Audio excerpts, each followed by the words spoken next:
In this video, we will be taking a look at 5 indie games from E3 2018 that caught my attention and how each one brings something slightly different into the indie genre. Are you ready? Now that's gaming.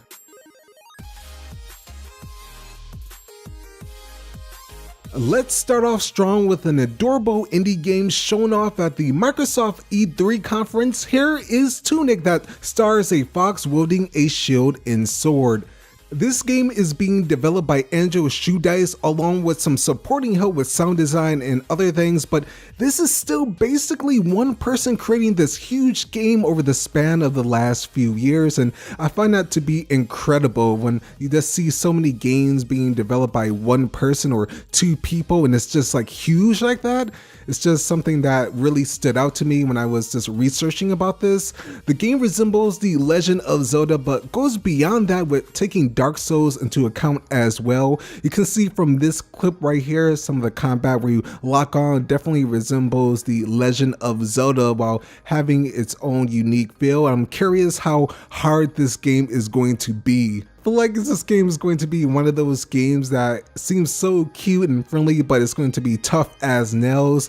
That is my initial impressions from the things I've been reading and from the trailer in general. It has the art style of paper mache, some cell shading, the low poly that you see in some indie games, but definitely it has a nice clean look to it, and I'm definitely looking forward to seeing more of this game in the future. It's just nice to see an exclusive game for the Xbox One. It is also coming to Steam, but at least for the console exclusive part, it is coming to the Xbox, which is just nice to see more games coming to the system. Tunic is set to release in 2019, and if there is anything else huge about this game, I'll definitely bring it up in another video. Have you ever wanted to see every pixel simulated as you move, attack, or confront new enemies? Well, Noita might be what you're looking for. This game is being developed by Nola Games, who previously worked on games like Crayon Physics Deluxe and The Swapper, which is also another awesome puzzle game. Imagine a magical roguelite set in a procedurally generated world where you have to use spells created from yourself, which sounds pretty neat. The game uses the Falling Everything engine to I can't take that name seriously.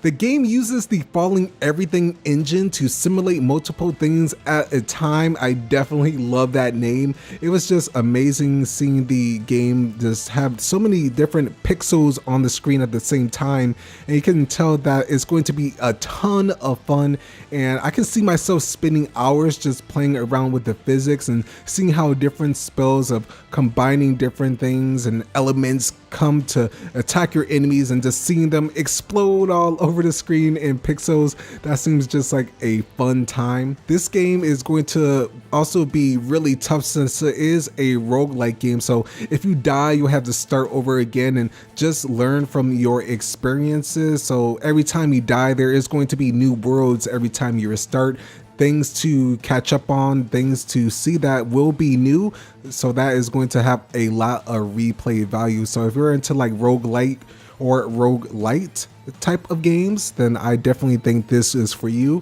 This game will be releasing on Windows PC. Currently it does not have anything for consoles, maybe in the future, but expect early access at some point. It's time for something really silly and one of the best highlights at E3 for me. That was 2 Point Hospital, which is a successor to Theme Hospital that came out in 1997. Not only was the presentation funny with the developers 2 Point Studios, but the game also had a lot of humor in the diseases that patients can get, like turtle head syndrome or the vicious monobrow infections that can spread. I can see it being so much fun managing patients while also seeing like the crazy things that I can imagine happening over periods of time. One of the cool things is each area and location has its own unique challenges. So there are colder climates and hotter climates, which you will see different things. And that seems like a lot of fun. This being a business simulation game, which is definitely new to me and really got me more curious about the whole genre in general. I'm really happy that this game is being worked on, because it seems that this game definitely has a fan base, and I'm really happy for the people who will get to play this. Sega picked them up as publishers, which is very cool. That means more funding towards these developers making an awesome game. This game is set to release at the end of the year for the PC. It would be really cool to possibly see this game on other consoles. I can imagine this being pretty fun on the Nintendo Switch, just carrying it everywhere you go and having fun with simulations when you go on trips.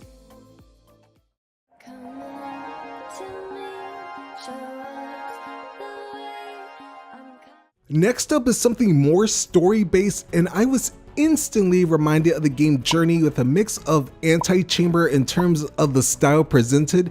This is Sable, an adventure game in development by the two-person indie team Shedwords, where you are on a quest to explore the desert and other different cultures around the world. It looks like you will be using the hover bike a lot, and I feel like you'll get various upgrades along the way. This type of game is one of those explorations where a lot of it comes from the different NPCs you meet, the environment in general. It's just one of those games you can play when you want to relax and take some time off. I can see that this game, since it's going to be a huge world similar to Breath of the Wild and Legend of Zelda, I'm very curious of how different things will be, how some puzzles will be, if there will be any type of different gameplay, but definitely the music set the mood for me when watching this trailer.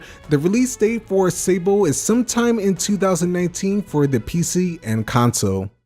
Alright, now take Pokemon, then smash that against Harvest Moon, and finally pour a little bit of Animal Crossing to finish it off, creating a unique game called O Blitz, or O Blitz. This bright indie title is being worked on by the two-person studio Glumberland. Your goal is to farm, collect creatures, explore the town, and of course have fun meeting other NPCs. I really like the adorable creatures that were shown in the trailer, and it seems that the developers are really working hard to give this game its own personality.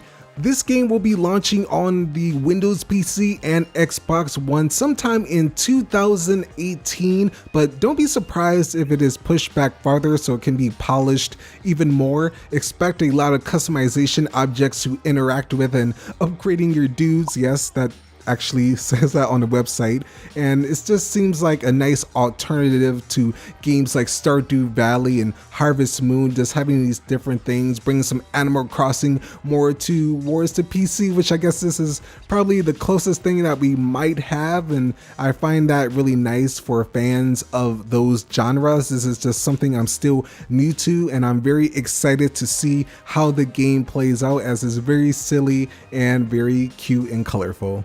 Here is a question of the day for you. What indie game or indie games from E3 do you want to play, or which ones got you really curious and excited for to come out in the future? Let me know your thoughts in the comments below, and if you want to discover something new, then why not check out some other content on my channel by getting started right here, and possibly share this video if you found any entertainment or value. Thank you so much for watching, and I'll catch you next time.